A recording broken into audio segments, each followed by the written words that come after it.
سبحان الله الحمد لله لا إله إلا الله أكبر سبحان الله الحمد لله الحمد لله رب العالمين والصلاة والسلام على سيد الأنبياء والمرسلين وعلى آله وصحبه أجمعين ثم أما بعد فأعوذ بالله من الشيطان الرجيم قل هذه سبيلي أدعو إلى الله على بصيرة أنا ومن اتبعني رب اشرح لي صدري ويسر لي أمري واحلل عقدة من لساني يفقه قولي آمين يا رب العالمين. I actually have quite a few thoughts to share with you inshallah ta'ala today. I hope that I'm making dua to Allah that I have clarity in thought and organization so that the ideas I have I'm able to communicate clearly to all of you inshallah. I know that the ideas I have are going to spark a lot of conversation. I know that because I've had these conversations before. I unfortunately may not have the entire opportunity to have those conversations in depth with you today simply because I have a flight to catch. But hopefully, at least among yourselves and via email or other media, we're going to be able to interact and share some additional thoughts, inshallah ta'ala.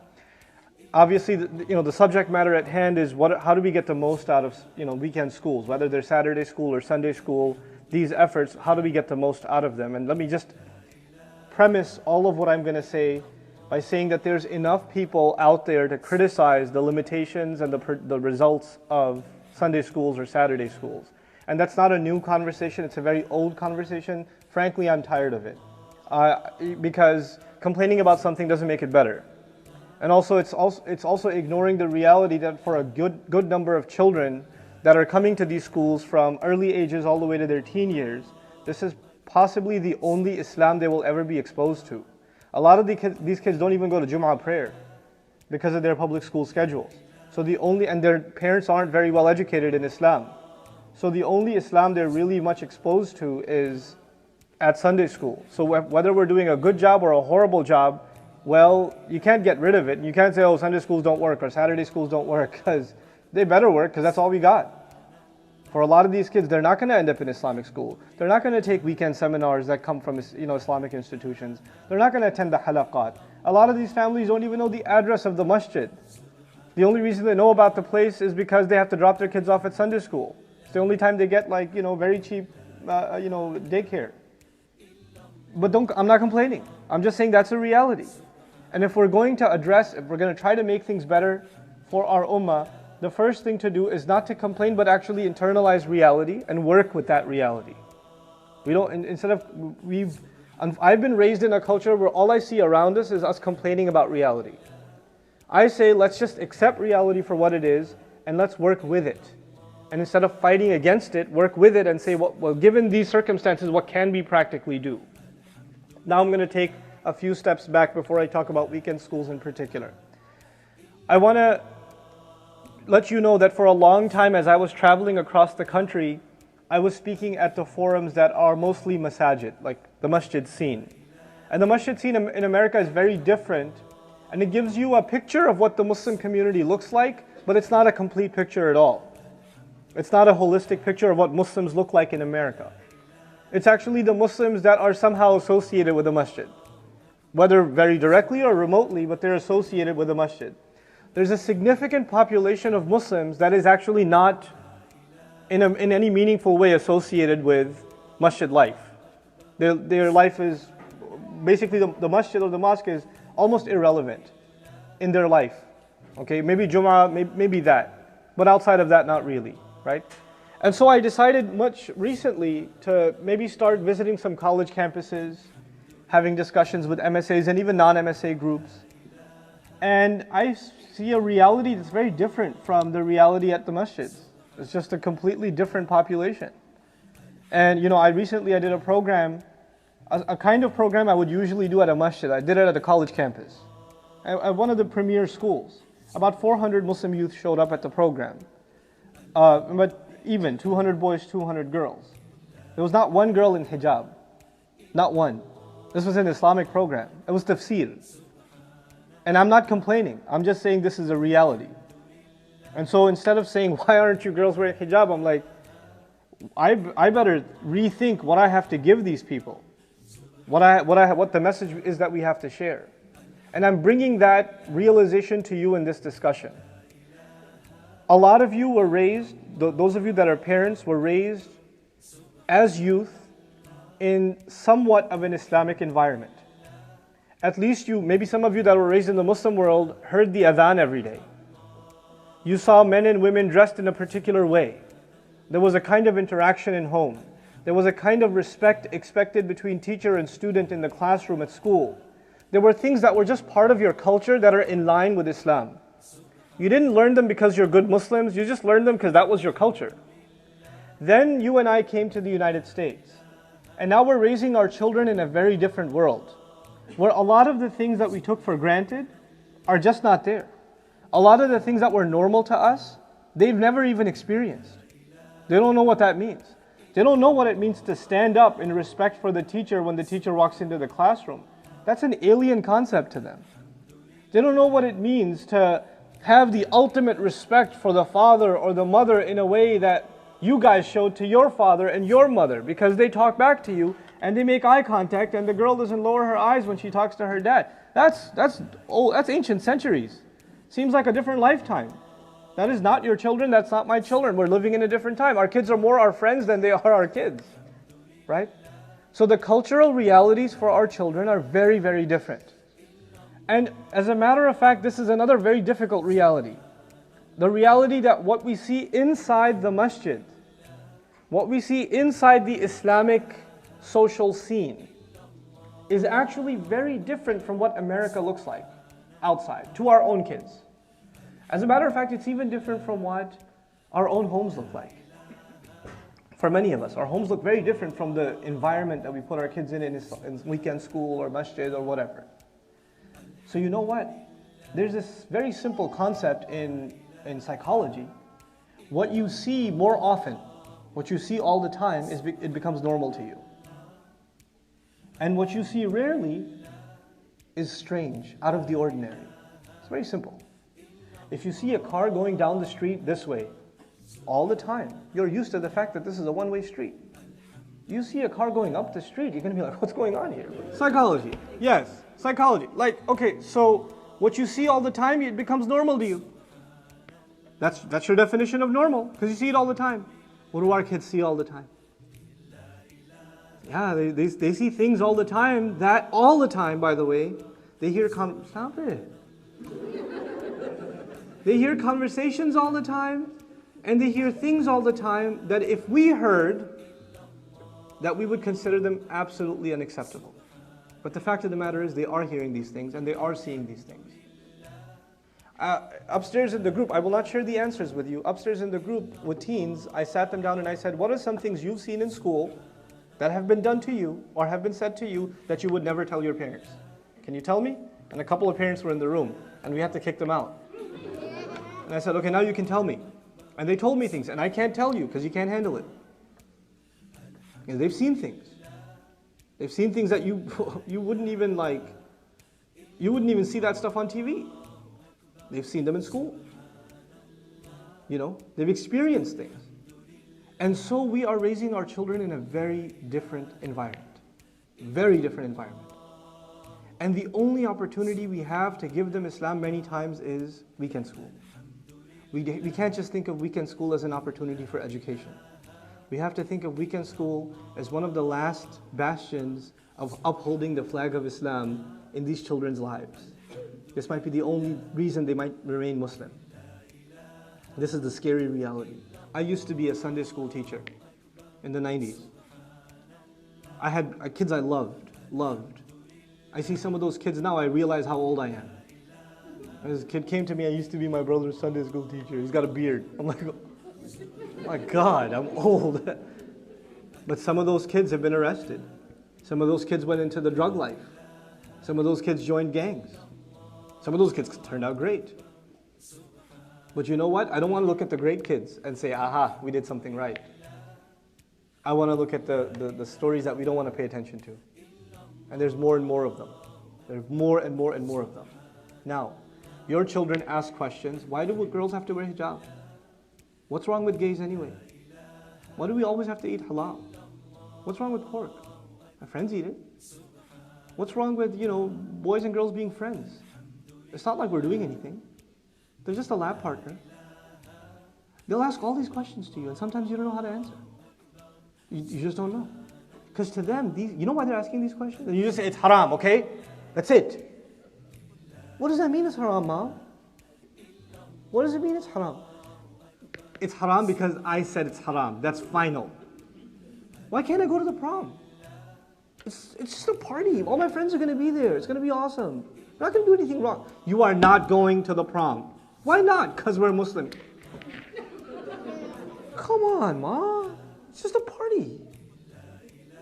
It's just a party. And then she's tweeting. Parents can be so weird sometimes.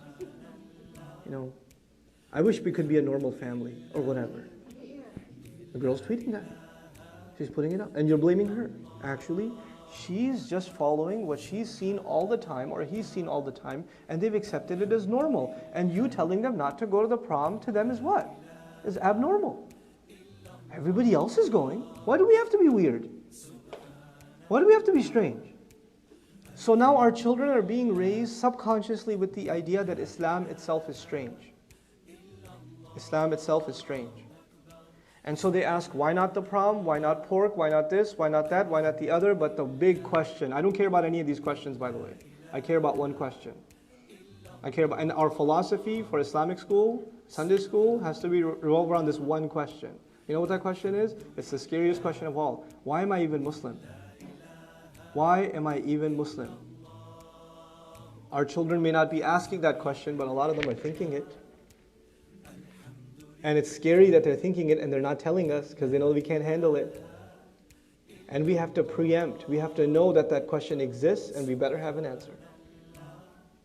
And the opportunity to provide that answer is going to be in these weekend schools, because that's maybe the only Islam they'll ever see. Now, let's talk about weekend schools. Our schools were formed by people with good intentions several decades ago. And the intention was the children should at least know some things about Islam. We learned how to pray when we were 5 or 6. We learned how to make wudu when we were 6 or 7. We learned how to read Quran by the time we were 8 or 9. We knew certain du'as and certain surahs. We knew something about the life of the Prophet ﷺ, so our children should know that too. Very logical. It's a very logical assumption. And so we built these schools, and the point of the school was teach some things about the religion to practically, basically. Does my kid know how to read Quran yet? Do they know how to make salat yet? Do they know how to make dua yet? Do they know how to do this or that or the other yet? If they know these things, they're functional Muslims. Good enough. That's what the average Muslim is concerned with. Some of you parents are concerned my child should be a knowledgeable Muslim child. They should know the seerah of the Prophet ﷺ. They should understand the Quran, etc., etc. You're not the norm. You're the exception. I'm talking about most parents. When you're running a school, then you don't deal with the exception, you deal with the norm, you deal with the majority. You address them. You don't address the exceptional parents who say our children should be really knowledgeable Islamically. They're not the norm. As a matter of fact, most parents will come to you and say, why are you teaching my child like Arabic language? I don't care. Just tell them to read the dua. That's all I care about. And you'll have those conversations, you'll be like, where is this coming from? Because you're not seeing things from their perspective. That's all the Islam they ever were taught, so they don't see the need to teach their children any more Islam than that. They've drawn the line of how much Islam needs to be taught. Now, at the end of the day, we approach Sunday school for the last few decades as an educational institution. As an educational institution, where something will be taught. My theory, and I know many of you will disagree with me, and that's okay, but I'm very, alhamdulillah or astaghfirullah, I'm a very opinionated person. So my opinion has formed over the last few years, and I'm actually very rock solid in my opinion on this. If we continue to approach Sunday school primarily as an educational institution, there's something fundamentally wrong with us, not our children. They don't need an education. They don't need an education. And I'm going to try to prove to you why I come to this conclusion, very briefly. You take majority of the kids that are sitting in a Sunday school, not your school, any school. Take the majority of the teenagers that are sitting in a classroom across America, and you ask them one question, not the question I told you, why am I Muslim? Ask them the question, do you want to be here? Do you want to be here for the next 3 hours? Just ask that question. Sunday schools across America ask this question. Vast majority of the children will answer with what? No. No. The only thing that makes it bearable is maybe my friend is suffering with me. Our children experience 5 days of institutionalized prison called school. And then they have 2 days of freedom. They're out on bail. And those 2 days, we take one of those days and do what? Stick them in jail again. 4 walls, teacher and prison guard in front. Look, I don't care if it's Islam or mathematics or social studies, it's a classroom. It's a classroom. It's restricting. You're inside this space. And by definition, children enjoy freedom. So the very starting point of our effort with our children is we're an uphill battle because by definition they don't want to be there. I say Sunday schools, Saturday schools, Friday schools are going to be unsuccessful and continue to be overwhelmingly unsuccessful with few success stories. And by the way, the exceptions prove the rule. They will continue to be so until we change the answer to that question. Until the answer to that question is, oh my God, Saturday school, I love that place, man. I love Saturday school. It is awesome. I love being there. Until that answer changes, we failed. Because we want them to learn something that we like for them, but they don't like for themselves. They don't like it for themselves. Learning happens when love is there. A good teacher is not a good teacher who can make subjects easy. A good teacher is someone who can make you love the subject and then make it easy. Our children don't love the subject. They don't even love school. They don't even like their teachers a lot of times. They just see teachers as someone who keeps giving them work to do and then embarrassing them for work they didn't do. This is my first reason to say we philosophically have to have a shift from an educational institution to another kind of institution that I haven't defined for you yet. I have other reasons to say why it's not an educational institution. I have many other reasons, but I don't want to waste your time with those. I've come to those conclusions after lots of trial and error with different schools. Many years ago, I was asked to run a Sunday school. I used to be a teacher at one, but after a while, I was asked to run a Sunday school. And I told the parents flat out, I don't think you guys are going to like what I'm going to do.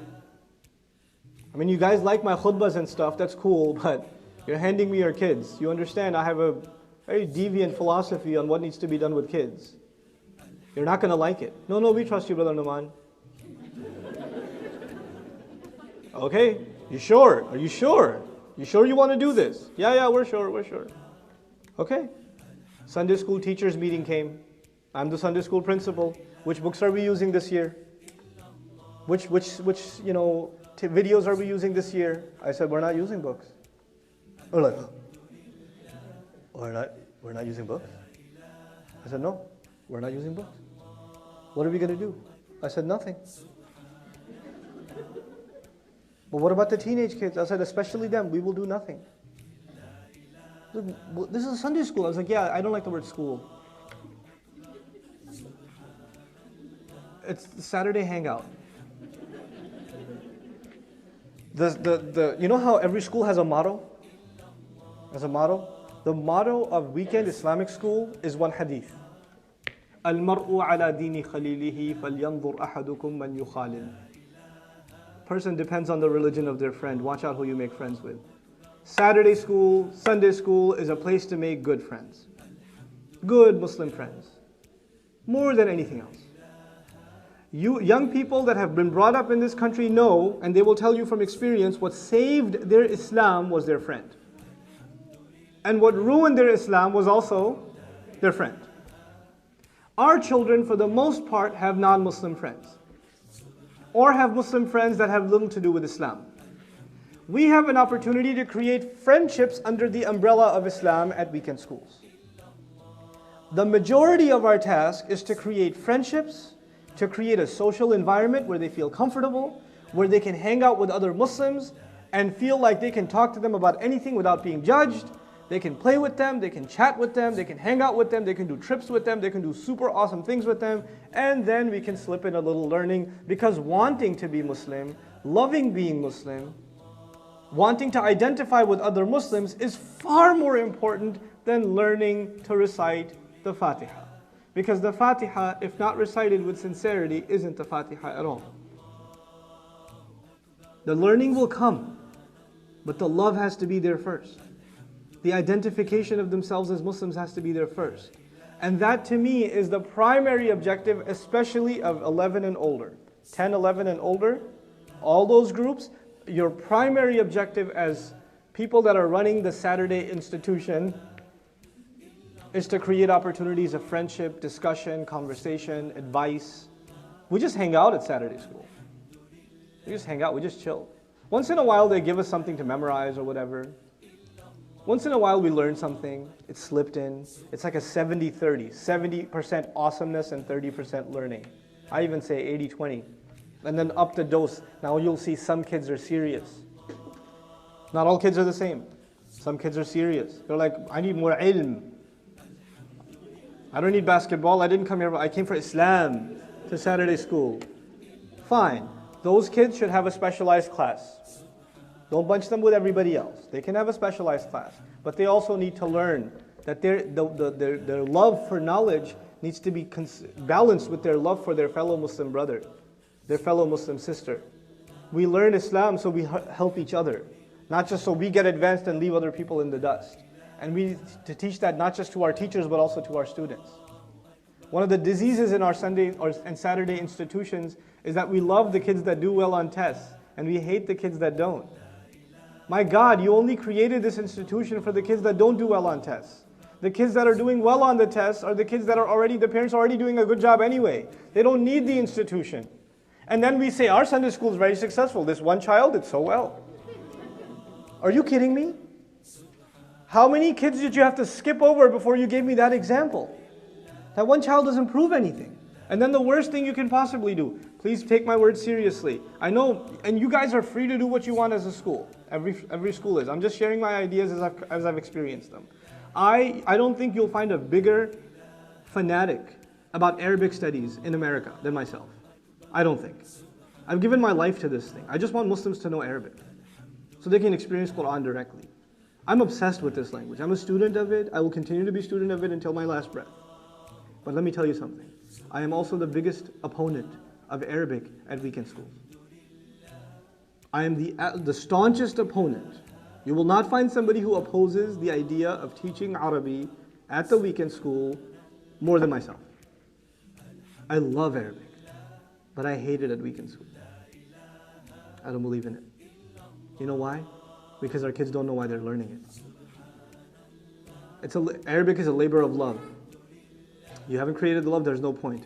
Secondarily speaking, Arabic language acquisition cannot be done once a week. There's enough research for that. The world's leading institutions tried weekend programs for MBAs to teach them foreign languages, and they failed. They said it's not possible. And these are people who want to learn, and pay top dollar to learn, and learn from the top leading professionals, none of which we have in our schools. And they don't produce results. You think you and I are going to produce results? In Sunday school where kids don't want to learn, teachers aren't actually certified language instructors, and they don't have that experience either, and they don't even know where to begin, so they try one curriculum one year, the next another year, next another year, and we're sticking to the Arabic because Arabic is really important. What is wrong with you? It's not how it works. What is Sunday school supposed to be for? Let's identify that. Also, let's identify that institution, Saturday or Sunday school, will not be successful until we create an orientation for parents, where this conversation happens with all the parents. Look, this is why we're coming here. We need your cooperation. If you want more for your child, then the weekend school is actually a milestone. And there are several, smaller milestones in between during the week that you have to accomplish with your child. Not the child on their own, with your child. You have to do some learning, you have to do some discussions. And then it's reinforced again at the end of the week. And then in the middle, it's yourself. The weekend institution for schooling needs to be an education and orientation for parents as much as it is something that supports students. And then you will say, well, nobody will come if we do that. If we put restrictions on the parents, they won't sign up for our school. Are you interested in numbers, or are you interested in bringing about change? If you're interested in numbers, hold yourself to a standard and say there's going to be a parental orientation. It's going to be 5 hours long. It's going to be 2 Sundays in a row, whatever it's going to be. If you're not willing to do that, you cannot be in our school. And I know we're Muslims, so there are people who fight and say, no, we have to put our child, we're very busy, blah, blah, blah. I'm sorry, that's our policy. We don't like policy. We like bending the rules every time somebody comes along. That's why, and then when we complain about corrupt Muslim governments, we can't even run an institution with rules. Have rules for your institution. Stick to them. Put expectations on parents. There are general guidelines, and if we follow them, we're going to start seeing results. Parents will love us for it. You have to also understand, most parents don't know what they want. They don't know. They're not educated in Islam, most of them, and it's not their fault. We have to help them. They have to let us help them. So we have to put, guidelines in place. Older grades especially, I mentioned, discussion, hangouts, basketball trips, take the kids out, go play a video game or something, have young youth group leaders, have chaperones, make them go on camping trips, right? Watch a sports game or something, whatever. With the girls, I don't know, go to Starbucks and just sit there and talk. Just talk, and they'll love it. What'd you do? We talked. It was amazing. I'm not making it up. It's been tried and proven. What do you want to do? Let's just talk. Okay, let them talk. I felt really good, Girls just need somebody to talk to. Great, give them that. Don't stick them in a classroom. Also let the girls be by themselves and let the boys be by themselves most of the time. Because they open up more. They're more comfortable expressing themselves. Boys at teenage years, they're very conscious of girls, man. They're very conscious of girls. They think 10 times before they say something like, is that girl going to laugh at what I say? That's how they think. They're not going to open up. When they're by themselves, they'll be themselves. And then there are boys that are extra loud, thinking that's going to impress the girl. That's what's going on in their head. I know it's Islamic school, I know. But you have to know teen psychology. You have to know that. This is what you're dealing with. Just because they're doing advanced Islamic studies doesn't mean he doesn't have hormones anymore. He is who he is. You have to realize that. Then girls are super conscious. They're super conscious. They're very afraid of embarrassment. Super afraid of embarrassment. You have to give them a comfortable environment where they can just talk and nobody will judge. And the girls, the problem with them is they don't necessarily care too much about what boys might think. They're more worried about what the girls next to her might say when she opens her mouth. If she rolls her eyes after you make a comment. I have a question. I didn't understand. And the girl next to him. And the whole scene plays in her head. I'm not going to ask a question because the rolling of those eyes, that is death to me. I shall not experience that in my life. So I have no question.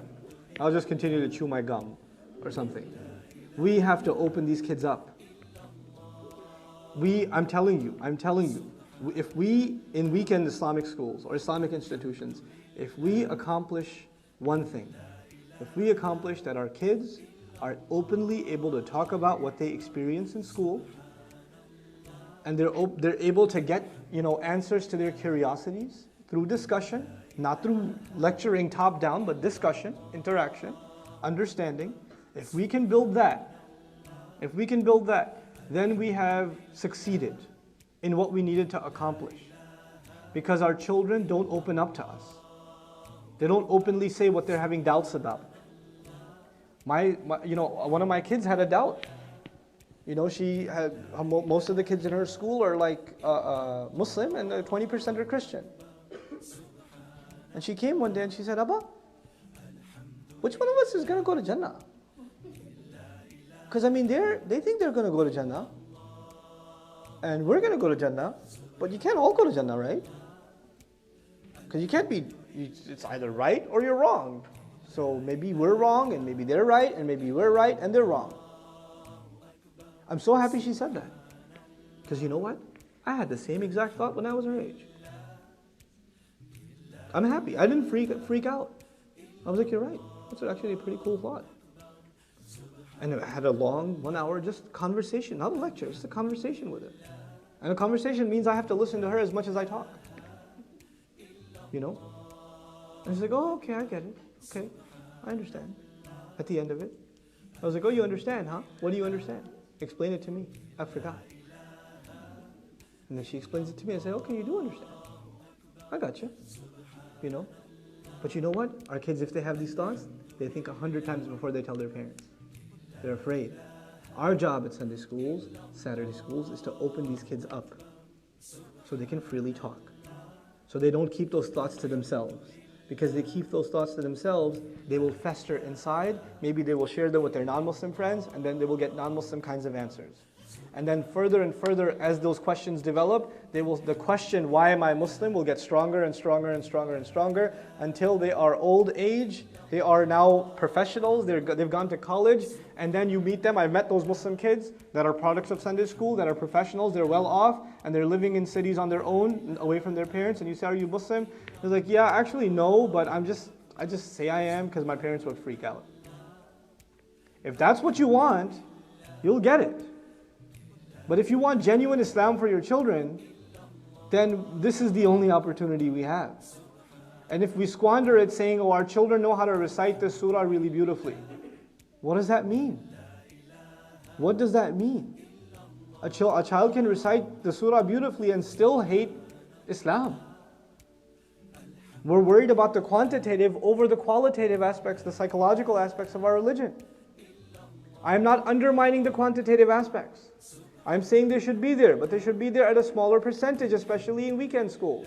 And we should actually have a plan of action where parents can be the active instructor for their child on some of these other areas, which actually makes Islam a part of the household. If that's part of the package, if that's how we're putting it together, then we will get somewhere. We're going to get somewhere. Otherwise, we're kidding ourselves. It's the same old machine for many, many years. We feel good at the end of the graduation ceremony when we get some child to come and superficially recite a surah or sing a nasheed. And everybody's like, and we give them awards. What does that mean? What does any of that mean? These are the things we used to do back home in Pakistan or India or Bangladesh. This ain't Pakistan. This ain't India. This ain't Bangladesh. This ain't Morocco. This ain't Egypt. This is America. You have kids that are, wallahi, I've seen children that have memorized Quran and they're at their graduation ceremony and they're missing salat on purpose. The graduation ceremony starts after Maghrib. They're sitting in the lobby playing on their iPhone.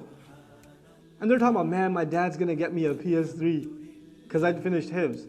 And the salat is going on upstairs. And I'm going to be reciting. Which surah do you think I should recite for the graduation ceremony? Because they understand, you know what's in their head? I became a hafiz for a trophy. So my parents can show me around. And where am I going to lead Taraweeh? And what prizes am I going to get? He doesn't even know why he memorized Quran. He doesn't still see the value of salat. And that's not his fault.